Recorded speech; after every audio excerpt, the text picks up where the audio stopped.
Today, we'll talk about why FIFA 23 is not a worthwhile purchase. Firstly, putting up the point that the game is exactly the same. If you look at this video comparing FIFA 22 to FIFA 23, the game looks exactly the same. Even though EA Sports have claimed that they have changed the game with Hypermotion 2, the game from the top down looks exactly the same. So if you're thinking of waiting this year, it's not a bad shout. Always remember, changes like these are not worth your $60. So if you're putting your money inside a game, you need to make sure you put it wisely. Now let's talking about Volta. Nobody gives a shit about this game mode, so let's not talk about Volta. Considering the changes inside career mode, a brand new menu which looks exactly the same, a transfer analysis system that nobody is gonna use, the career mode also looks quite pale. There's only changes I would say inside the player career mode, which I don't believe the community plays that much. There's very less people that actually play player career mode. So this game might not be worth it if you're just going for career mode because the changes are not that much.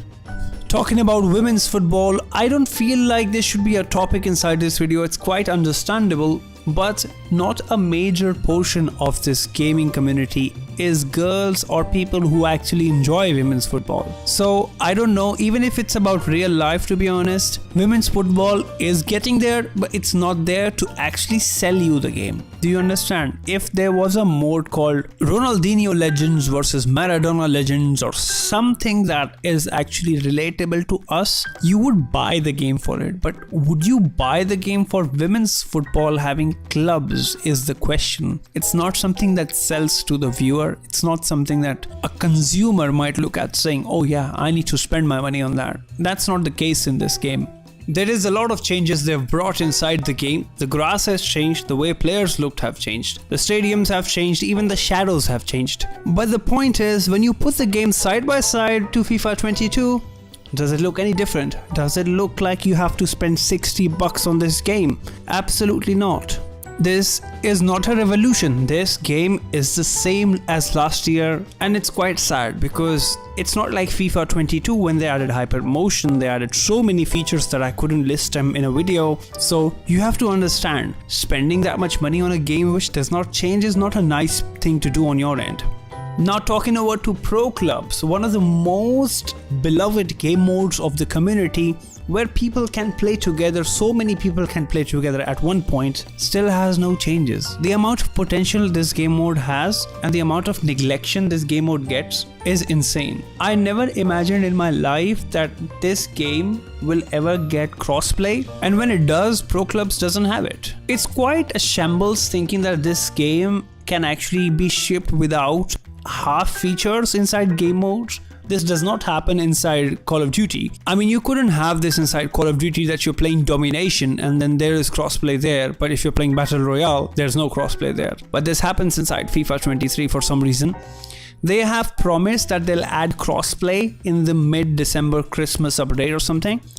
But I doubt that EA is that type of a Santa Claus that they bring stuff in the game in the mid-cycle of it. So I'm actually quite worried for the Pro Clubs community because they have to go for another year without any updates.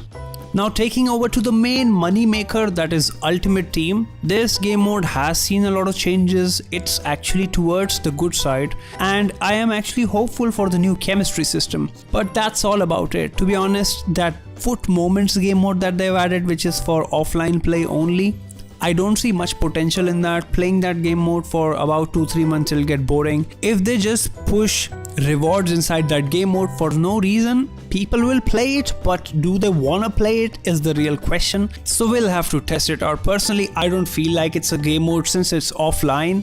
This kind of thing actually used to exist back in FIFA 9, but I don't know how good it translates in 2022 because games have gone further and people like to play online rather than offline.